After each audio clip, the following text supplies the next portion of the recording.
ہر مہینے کی 13, 14, 15 میں پڑھ سکتے. رات میں کوئی بیماری نہیں آتی. اس کے رزق کے دروازے, اولاد, ہر چیز مل جائے گی.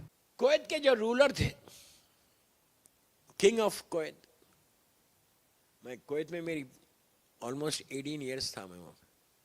تو کویت کے جو کنگ تھے, ان کے محل میں ان کے کئی پیلیسز تھے. اس پیلیس میں ایک بنگلہ دیشی, کئی لوگ کام کرتے تھے, ایک لیبر بھی تھا, انہیں بھی کرتا تھا. اس کا انتقال اور شیخ کا انتقال ایک ہی دن ہوا. اب اس کی تو رائل وہ تھا, پورا دنیا سے لوگ آئے تھے, اور اس کا فیونل ہوا اور اس کو لے جا کے دفن کر دیا. دفن کرنے کے وہاں پہ ایک ہی گریو یارڈ ہے, یعنی رائل فیملی بھی وہی ہے, غریب بھی وہی ہے. کچھ دنوں کے بعد یا اس دن یا دوسرے دن اس کے یہ لیبر کا بھی انتقال, جس کی سیلری صرف 100 دینار تھی, 100 KD, $300 انتقال ہوا. عبرت یہ ہوئی کہ اسی غسل خانے میں اس کو بھی غسل دیا گیا, اور لے کے جا کے اس کے پہلو میں تھوڑی سی دور پہ دفن کر دیا. تو پتہ چلا کہ جتنی شان تھی جب تک تم کنگ تھے, بعد میں ایک لیبر بھی جا کے بازو رہ گیا. زندگی میں مل نہیں سکتے تھے, زندگی میں کچھ نہیں کر سکتے تھے, لیکن مرنے کے بعد سب برابر ہو گئے. یہ ہمارے ساتھ بھی ہوگا. کسی چیز پہ غرور مت کرو, کسی چیز پہ فخر مت کرو کہ میرا یہ, میرا یہ, میرا یہ, میرا یہ. سب چیزیں ختم ہو جائیں گی ایک لمحے کے اندر. اس کے لیے کہا گیا کہ بار بار پکار کے بولو, الغوث الغوث خلصنا من النار یا رب, کہ اللہ وہ اس عذاب سے بچا لے. کل شب میں آپ نے اس کو 200 ٹائمز پڑھا ہے, ان کلمات کو جوشن کبیر میں 200 مرتبہ. سبحانکا سبحانکا یا لا الہ الا انت, نہیں 100 ٹائمز پڑھا آپ نے. الغوث الغوث 200 مرتبہ بولا. اس کا مطلب کیا ہے؟ اللہ کی تعریف ہے سبحانکا, اس کی مدح ہے جو مسلسل کرنا. اگر آپ اب چاہتے ہیں کہ اللہ آپ کا ذکر کرے, اس لیے کہ اللہ بولا تم میرا ذکر کرو میں تمہارا ذکر کروں گا, تو اس میں پہلے آپ نے اللہ کی تعریف کی, پھر فوراً کہا الغوث الغوث, نہیں فوراً کہا لا الہ الا انت, اس کی وحدانیت کا اعلان کیا. وحدانیت کا اعلان کیا, وحدانیت کے بعد آپ نے الغوث الغوث کہا. الغوث کے معنی کیا ہے؟ الغوث کے معنی سوری کے, اس کی بارگاہ میں معافی مانگ رہے ہیں. اس کے بعد خلصنا من النار یا رب, یہ اصل جملے ہیں. پوری اس کی تعریف کرنے کے بعد, اس کی وحدانیت کا ذکر کرنے کے بعد, گناہوں کی معافی کے بعد, آخری چیز جو آپ دعا مانگ رہے ہیں اس میں خلصنا من النار, کہ پروردگار تو مجھے نار سے بچا لے. سمجھ رہے نار کیا ہے؟ آگ سے, فائر سے. کیوں اتنی امپورٹنٹ رات, 1000 مہینوں کے برابر والی رات, پوری دنیا میں زمین کے اوپر پوری 365 نائٹس میں سب سے بڑی رات ہے یہ, اور سب سے بڑی رات دعاؤں کی قبولیت کی رات. اس میں کیا دعا منگوا رہے آپ سے؟ یہ کسی مولوی یا مجتہد کی لکھی بھی نہیں ہے جشن کبیر, یہ معصوم سے ہمارے پاس آئی, نص سے معصوم ہے اس کے پیچھے, کہ ایسا اللہ کی بارگاہ میں جا کے مانگنا ہے. آپ سوچو, خلصنا من النار, یعنی پروردگار تو مجھے آگ سے بچا لے. مجلس زیادہ سخت نہ ہو اس لیے بڑا ہاتھ رکھ کے پڑھ رہا. یہ بولیے کہ کبھی ہمارے ذہن میں خیال آتا, کبھی میرے ذہن میں اب رمضان کے یہ پورے دن گزر گئے, یہ بھی سوچو کہ یہ رمضان کی آخری راتوں کے لیے ہے یہ دعا. آپ کبھی بھی پڑھ سکتے, کبھی بھی پڑھ سکتے, نارمل ڈیز میں بھی آپ پڑھ سکتے. اگر پریشانیوں میں انسان گر جائے تو جوشن کبیر کی تلاوت کرے, تو اس میں رزق کا ہے, فیملی میٹرز ہے, سب کھل کے آتے. لیکن جو اہمیت بتائی گئی وہ ان راتوں کے آخری راتوں میں. کیوں؟ یہ جو عشرہ چل رہا ہمارا 21 محرم رمضان سے 30 رمضان تک, یہ عشرہ آخرت ہے, آخرت کے لیے عشرہ, لائف آفٹر ڈیتھ کے لیے عشرہ ہے. پہلا جو عشرہ تھا فرسٹ 10 days وہ رحمت کے تھے، اور 11 سے 20 تک جو ڈیٹس تھے وہ مغفرت سوری کے تھے، اور آخری اللہ نے کہا کہ تم اپنی آخرت کے لیے دعا کرو، آخرت کے لیے۔ دوستو افسوس یہ ہے کہ ہم کبھی بھی آخرت کے لیے دعا نہیں کرتے۔ رزق یہ دنیا میں یہ مل جائے، یہ بہت اچھی بات ہے، جتنی دعائیں کرنا ہے کرو، جس انداز سے کرنا ہے کرو، لیکن آخرت کے بارے میں بھی سوچو کہ رمضان کی یہ جو ایام جا رہے اس میں صرف آخرت کی بات ہے کہ اللہ تو ہماری آخرت صحیح کر دے۔ آخرت یعنی مرنے کے بعد کی وہ پوری زندگی، ہم کو نہیں مان، ایک ہڈن لائف ہے، وہ چھپی ہوئی زندگی ہے، اتنی چھپی ہوئی زندگی ہے، ہم نہ سننا چاہتے اس زندگی کے بارے میں، نہ بات کرنا چاہتے۔ کوئی بات کرنا چاہتا ہے؟ کوئی سننا چاہتا ہے؟ نہیں سننا۔ ایک روٹین بنا ہوا ہے ہمارا۔ رمضان میں ہمیشہ بولتا ہوں پوری دنیا میں ایک چینج کا مہینہ ہے۔ رمضان کھانے پینے کا مہینہ نہیں ہے کہ بہترین طریقے سے آپ کھانے کا ضرور کھاؤ، منع نہیں کر رہا اسلام، لیکن اس کے ساتھ ریفائنڈ ہونا ہے، اس کے ساتھ چینج ہونا، اپنی زندگی میں چینج کرنا آنا۔ اب آپ یہ بولیے 23 دن گزر گئے، 23، پلیز غور سے سنیں، لوگ رہے نہیں رہے مجھے فرق نہیں پڑتا، 23 days گزر گئے رمضان کے۔ آپ لوگ اتنی محنت کر رہے میلبورن میں، جاب کرتے، بزنس کرتے، پورا کر کے آتے، شام میں پورا دن نکل جاتا۔ 23 days میں کیا کوئی ایک چیز چھوڑی آپ نے اپنی زندگی سے؟ جو آپ سب انسان سب کو پتا ہے کہ کیا چیز چھوڑنا ہے، کوئی ایک چیز ہم نے اپنی لائف میں لی اس رمضان میں کہ میں اللہ یہ رمضان میں میں نے یہ سیکھا۔ مثال کے طور پر یہ رمضان میں میں نے نماز شب شروع کر دی، اب اس کو کنٹینیو کرنا۔ آپ بولو میں نے شب نماز شروع کر دی، بہت اچھی بات ہے، اس لیے کہ رمضان میں ٹائم بھی ملتا، سحری سے پہلے اگر 11 رکعت نہیں پڑھ سکتے تو 3 رکعت پڑھ سکتے، لیکن کیا لیا اور کیا دیا، یہ سب سے بڑا سوال ہے۔ ہم نے لیا کیا؟ اللہ نے تو سب نعمتیں دے دی، شب قدر جیسی رات دے دی، اور کیا چاہیے؟ ہر چیز مل گیا آپ کو۔ اب بالکل عید بھی قریب آ گئی، عید کے دن انعام لینا، عید کے دن ہر مومن کو اللہ سے انعام لینا ہے، وہ لا کے ایسے دیتا نہیں، آپ کی زندگی میں آ جاتا گفٹ۔ آپ نے اتنے دن روزے رکھے نا، 29 دن 30 دن روزے رکھنے کے بعد جب آپ قنوت کے لیے 5 اور 4 قنوت عید کی نماز میں پڑھتے وقت، تو آپ کو عید ہی ملنا، کچھ ملنا گفٹ اللہ کے پاس ہے، معصومین کے پاس ہے، اگر مل جائے تو کامیابی۔ اب یہ بولیے اتنے دن سے آپ لوگ تھے، مطلب ہم روزہ رکھ رہے تھے، تو اتنے دن کے روزوں میں رمضان جب سے شروع ہوا آپ نے 1000 دعائیں مانگی ہوں گی، تو کیا کوئی ایک دعا قبول ہوئی ہے ابھی تک یا نہیں ہوئی؟ اگر نہیں ہوئی تو افسوس ہے، میں بہت بڑی بات بول رہا ہوں، نہیں ہوئی تو وہ بدنصیبی ہے ہماری کہ اب اتنا مانگ رہے اور رمضان جیسا مہینے میں، اور اس میں آپ کو نہیں مل رہا۔ لوگوں کو ملی ہوں گی، ایسا نہیں بول رہا ہوں، ہزاروں ملی ہوں گی، ہزاروں دعائیں قبول ہو، لیکن اگر نہیں ہو رہی تو دیر از سم تھنگ رانگ، مانگنے کا طریقہ نہیں آ رہا، یا ہم ویسے نہیں مانگ رہے جیسے مانگنا ہے، یا رمضان آیا لیکن ہماری لائف میں چینج نہیں آیا۔ رمضان کے بعد اگر چینج نہیں آ رہا تو یو ہیو ٹو تھنک کہ کیوں نہیں آ رہا چینج۔ رمضان کے بعد چینج آنا لازم ہے، ورنہ یہ روزے فاقے ہو جائیں گے۔ یہ پریکٹس نہیں ہے رمضان کے روزے، صبح آپ فاسٹ کر رہے اور شام میں اس کو بریک کر رہے، نہیں، یہ پریکٹس نہیں ہے۔ یہ ہم کو چینج کرنا ہے، یہ ہم کو سوچنا ہے کہ رمضان جیسے مہینے میں اگر ہم کو کچھ نہیں ملا تو پھر کب ملے گا؟ یہ مہینہ رکھا ہی اللہ نے رحمت کے لیے رکھا اور دینے کے لیے رکھا۔ وہ تو صرف دیتا ہے، میں ہمیشہ بولتا ہوں یہ بات کہ وہ صرف دیتا ہے، وہ کوئی چیز کو روکتا نہیں، کبھی رزق کو نہیں روکے گا، آپ کی روٹی کو کبھی نہیں روکے گا، اس لیے کہ اس نے اپنی ذات کے اوپر رزق کو واجب کر لیا۔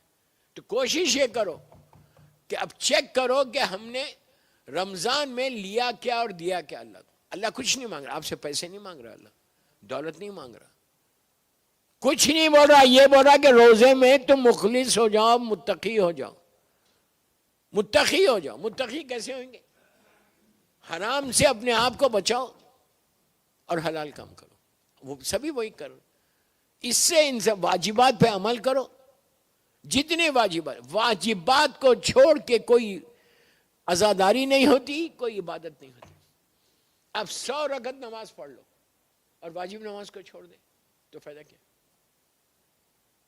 واجبات کے ساتھ وہ صرف یہ بول رہا کہ 17 منٹ مجھے دے دو 24 گھنٹے میں.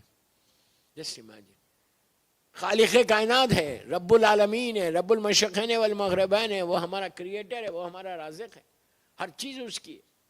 وہ کیا کہتا ہے کہ 24 آورس میں 17 منٹ 18 منٹ 20 منٹ تم مجھے دے دو نماز کے لیے. 20 منٹس ہم نہیں دے سکتے. اگر مل جائے تو دوستو اس سے بہتر عمل نہیں. تو رمضان کو غنیمت سمجھ کے کہ پتہ نہیں آئندہ رمضان ملتا نہیں ملتا, نہیں ملے گا تو یہ اتنے امپورٹنٹ ڈیز میں جو اللہ مغفرت کرنا چاہ رہا وہ ختم ہو جائیں گے. تمہارا اعمال نامہ رک جائے گا. یہ بھی ہو سکتا, خدا نہ خواستہ, لاکھ بار خدا نہ خواستہ, تم زندہ رہو گے لیکن اس قابل نہیں رہو گے کہ تم روزے رکھو. کیا بول رہا ہوں؟ اس قابل نہیں رہو گے کہ تم اس کی عبادت کر سکو. زندہ تو ہو لیکن یہ رمضان کی نعمتیں لینے کے لیے کچھ نہ کچھ تو کرنا ہے نا. رمضان کو کبھی بھی ایزی نہیں لینا, اس لیے کہ یہ مہینہ پیک کا مہینہ. 3 مہینے ہیں اللہ نے مخصوص رکھے سال میں, رجب, شعبان, رمضان. رجب جنت میں ایک نہر کا نام ہے, اور ایسی نہر ہے کہ دودھ سے زیادہ سفید اور شہد سے زیادہ میٹھا پانی ہے وہاں کا. کہا کہ اگر رجب میں 1 روزہ رکھو گے تو مرنے کے بعد جنت کا اس نہر کا پانی پیو گے. ارے آپ بات نہیں سمجھے آپ لوگ. یہ تو کنفرم ہو گیا نا, 1 روزہ رکھے کہ تم جاؤ گے. جنت کے باہر نہیں ہے نہر, وہ جنت کے اندر ہے. لیکن یہ عام لوگوں کے لیے نہیں, علی والوں کے لیے ہے, عام لوگوں کے لیے نہیں ہے. بہرحال رجب برکتوں والا, رحمتوں والا, اور شعبان یہ سرکار کا مہینہ ہے. اللہ کا رسول صلی اللہ علیہ وآلہ وسلم, اللہم صلی اللہ علیہ محمد, سرکار بولتے ہیں یہ میرا مہینہ ہے, مکمل رحمتوں کا مہینہ. اور شعبان کی آخری ایام سے رمضان کی تیاری شروع ہو گئی, پھر ہم رمضان میں پہنچ گئے.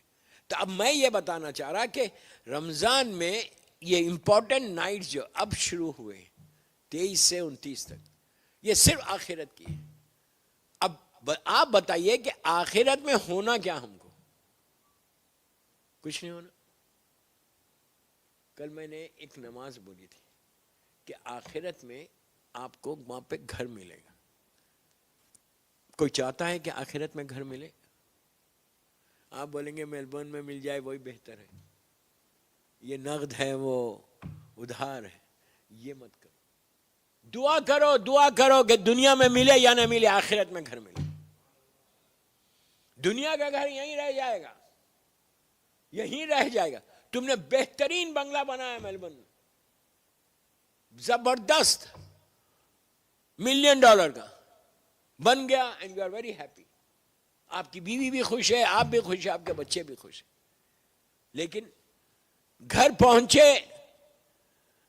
ہاؤس وارمنگ کی پارٹی تھی. میلبورن کا قصہ ہے, ریئل نہیں ہے.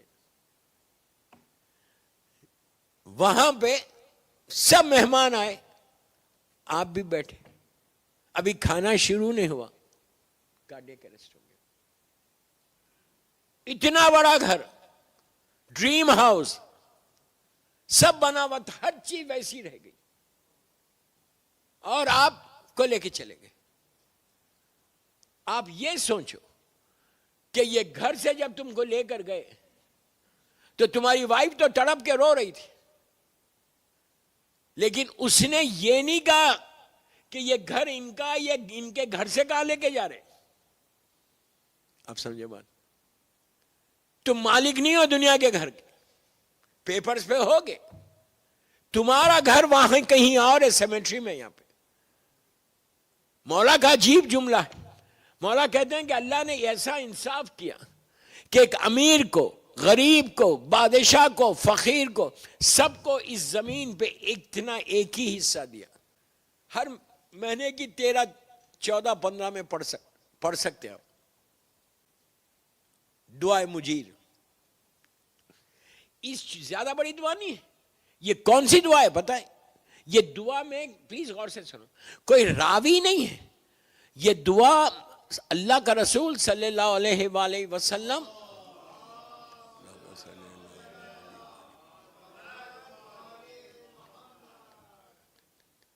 پیچھے والوں کی آواز تیز آ رہی، نزدیک بیٹھنے والے ٹھنڈا پڑ. اللہم صلی علی محمد وعلی محمد وجل.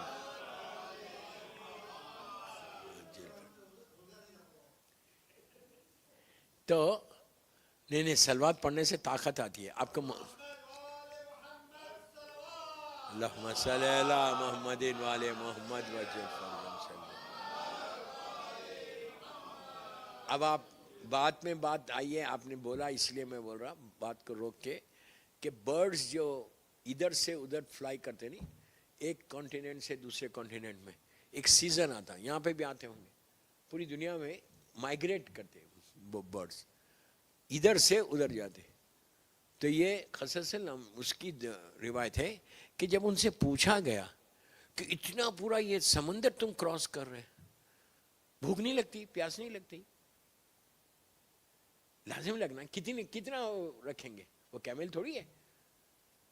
تو ان لوگوں نے کہا کہ ہم محمد اور آل محمد پہ درود بھیجتے جب پیاس لگتی، اور بھوک لگتی تو قاتلان حسین پہ لعنت کرتے. اللہم صلی علی محمد و آل محمد وجل فرجہم. تو یہ صلوات وہ نعمت ہے، وہ رحمت ہے کہ بندہ سٹرونگ ہوتا ہے، اس میں انتہا سے زیادہ سٹرونگ، طاقت جس کو بولتے ہیں پاور آتا. اور سب سے جلدی جو رحمت نازل ہوتی ہے وہ صلوات پہ نازل ہوتی. اگر آپ یہ چاہتے ہیں کہ آپ کے اوپر رحمت نازل، سونے سے پہلے 18 مرتبہ صلوات اپنے بستر پہ لیٹ کے پڑھو، اس کے بعد وہ رحمت کو لے کے سو جاؤ. رات میں کوئی بیماری نہیں آتی. جب صلوات پہ پڑھوں گا تو بولوں گا. تو بہرحال آخرت کے لیے بہت اچھی چیز ہے صلوات، لحد میں جانے کے بعد. دوسری چیز میں ابھی آپ کو بتا رہا تھا کہ دعائے مجیر، دعائے مجیر 13، 14، 15 آف رمضان کو very recommended, very very recommend. اگر آپ جا کے وہاں پہ دعائے مجیر کا آج موقع ملا، گھر جا کے اس کا ترجمہ پڑھو، ٹرانسلیشن دعائے مجیر ہے کیا. دعائے مجیر پلیز یار میری طرف دیکھو، دعائے مجیر کا ٹرانسلیشن پڑھو، اس میں ہے کیا؟ صرف اللہ کے نام ہے، اور 63 یا 65 ٹائمز ایک ہی چیز کی دعا کر رہے اس دعا میں کہ اللہ تو مجھے آگ سے بچا لے. یہ میں نہیں بول رہا، دعائے مجیر بول رہا، تو آگ سے بچا لے. کیوں اتنا یہ کہا گیا کہ آگ آگ آگ آگ، یہ فائر سے اپنے آپ کو بچا. آپ بولیں گے میں تو مولا کا چاہنے والا ہوں. ارے بابا یہ دعا مولا نہیں دی، اگر نہیں ہے تو کیوں مانگ رہے؟ یہ آئی کیسے دعائے مجیر؟ اللہ کا رسول مقام ابراہیم کے پاس، اللہ ہم کو خانہ کعبہ کی زیارت نصیب کرے. جو زیارت کو گیا ہے وہ جانتا ہے کہ کعبے کا جو مین ڈور ہے، مین ڈور گولڈن ڈور ہے، اس کے بالکل سامنے ایک چھوٹی سی گولڈن ٹوم ہے. آپ تصویروں میں بھی دیکھتے ہیں وہ کعبہ اور گولڈن ٹوم، اس کے بیچ میں سے ہم لوگ کعبے کا طواف کرتے ہیں. اور جب نماز پڑھتے 7 مرتبہ طواف کر کے، عمرے کا ہو حج کا، یہ مقام، اس کو بولتے ہیں مقام ابراہیم. مقام ابراہیم جو چھوٹی سی گولڈن ٹوم ہے، اس میں جناب ابراہیم کے پیروں کے امپریشن ہے، پیروں کے نشان ہیں، اتنے بڑے نشان اس زمانے میں اسی انداز سے تھے. تو جس پتھر پہ کھڑے رہ کر جناب ابراہیم خلیل اللہ کعبہ بنا رہے تھے، تو اس پتھر پہ ان کے پیروں کا امپریشن آ گیا تھا، نشان آ گیا. تو وہ پتھر کو کاٹ کے، یہ میں بات کر رہا 4000 سال پرانی، جناب ابراہیم کا پیریڈ آلموسٹ 4000 یا 4500 ایئرس پہلے کا ہے. لیکن وہ مختلف مقامات سے چلتے ہوئے یہ تبرکات آئے، اور آج وہاں پہ کعبے کے سامنے وہ گولڈن ٹوم کے اندر سب دیکھ سکتے ہیں مقام جناب ابراہیم کے پیروں کے نشانے. روایت یہ ہے کہ اللہ کا رسول مقام ابراہیم کے پاس نماز پڑھ رہے تھے. جب نماز پڑھ رہے تھے تو جبرائیل آئے. جبرائیل نے آ کے یہ دعا مقام ابراہیم کے پاس دی. اگر آپ یہ دعا کے اوپر کا پریفیس پڑھیں تو آپ کو سب یہ واقعہ ملے گا. تو انہوں نے دی اور کہا اللہ نے کہا ہے, ڈائریکٹ اللہ کے پاس سے لے کر آئے. کہا ہے اللہ نے کہا کہ میرے حبیب یہ دعا پڑھو, جو پڑھے گا اس کے رزق کے دروازے, اس کی آخرت, اس کا برکتیں زندگی میں, اولاد, ہر چیز مل جائے گی. وہ پوری لسٹ لکھی ہوئی ہے کہ وہ یہ دعا پڑھو 13, 14, 15 ہر مہینے کی 13, 14, لیکن رمضان میں تو موسٹ ریکمنڈ.